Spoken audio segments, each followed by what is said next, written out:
Okay, so I haven't made a video in a while because of exams and a bit of other stuff. I did a bit of traveling as well, so I'm going to slowly get myself back into it. And before I dive into some of the textbooks that I really like and use a lot during my medical degree, I want to talk about some of the reasons why I really enjoy going to the textbook over searching specific terms. And probably the main reason is just because textbooks, they go through a much more rigorous review and publishing process, which I don't really understand, some magical process. And, the final product is something that is very clear to read. It has great accompanying diagrams. They give you enough detail that you have all the information available without kind of overwhelming you, which can happen sometimes if you're looking around on the internet. And it's something that I put a lot more trust in than Wikipedia is great, but you know textbooks are a bit better. The other thing I really like about them is the quiz questions at the end. When I actually do them, I do them like half the time. But when I do them, amazing. They really help reinforce my knowledge, and it's great when I see textbooks that have them.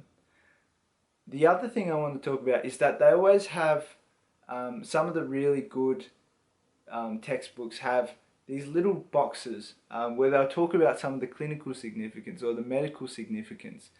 And I really like that because it kind of gives you a bigger picture and lets you kind of think a bit more deeply than just learning the content. They also might include accompanying mechanisms. So, for example, if you're looking at the foot and you're looking for the muscles of the foot, you might completely miss all the tendons of the extrinsic muscles that connect to the foot, that aren't directly related to that, but are still part of that whole thing.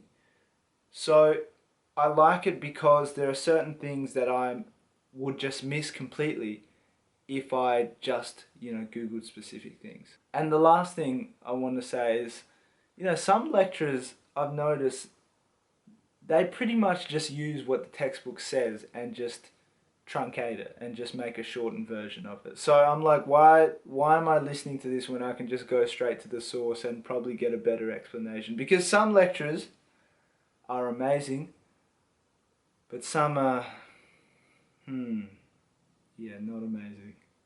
Now these days, I just want to say I use the electronic versions of all my textbooks because, Control F, and because it's hard to carry around like 20 textbooks.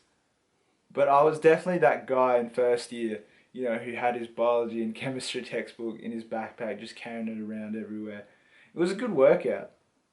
So if you're trying to lose weight and study at the same time, I recommend getting the hardback versions. But if not, just find the downloads somewhere out there in the universe. So I think I might get into it.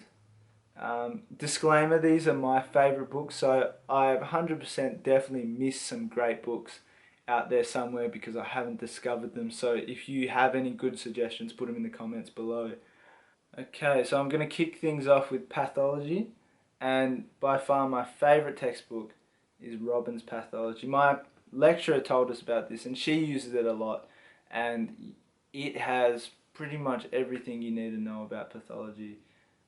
It has those little check boxes like I was talking about earlier with like the medical context. It has really detailed images, so much information, you'll get lost in it in a good way. And yeah, and for histology, I like to use Jacquera's basic histology, and I use that pretty much when I'm looking at something in Robin's Pathology and there's some sort of abnormal cell and I'm like, alright, what does this normally do? I can't remember, so I'll go back to that. And then that has a really good, just a quick summary of all the cells and what they do. So for anatomy and physiology, I kind of group them together. For anatomy, the book's called Anatomy, a Photographic Atlas.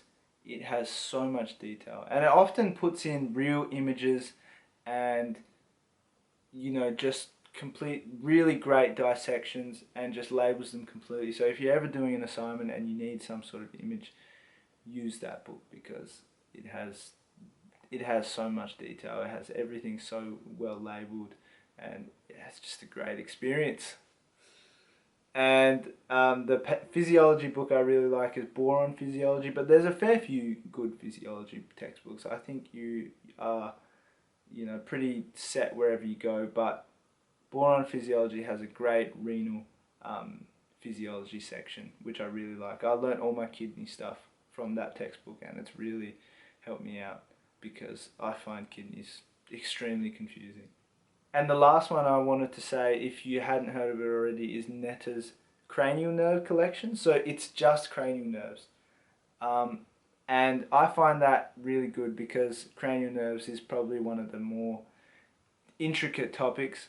And yeah, I really use that a lot when I'm trying to figure out, you know, where everything goes in the central nervous system.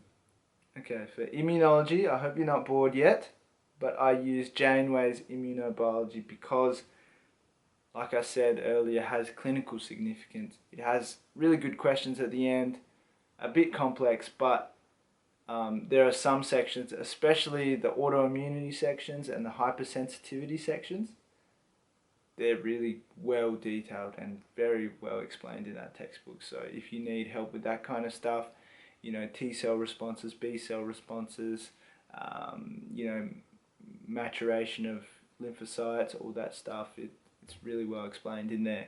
For epidemiology, ooh, this is probably my most hated topic, but I also understand it's very important. So I use Field's epidemiology. I've never seen something more, you know, concisely explained. It's very clear. It has all the important things you need to know, and if you memorize that back to front, you will be a great whatever you want to be. You know, it's great for just understanding public health and understanding, you know, what goes into research, which is invaluable over your career. I was going to include a few pharmacology textbooks, but I feel like of all the topics you could learn, pharmacology is one where you could probably just straight up Google it because most of the time it has everything you need in the drug profile that you can find on the web. So I'm just going to move on to this clinical textbook that I really like. It's called Huszar's Basic Dysrhythmias. Pretty much says it in the title. You know, if you need to understand ECGs or you're learning about them, it's a great place to start. Really quite useful textbook. So that completes the roundup of some of my favourite textbooks. Like anything, make sure you don't just use one source.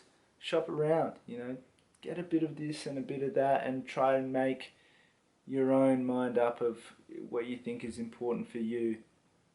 But textbooks are definitely a great place to start, and you know, it can give you a lot of information that you need, and it can help you make sure you don't miss anything important, which is why I use textbooks a lot. So thanks for that. This is Cher.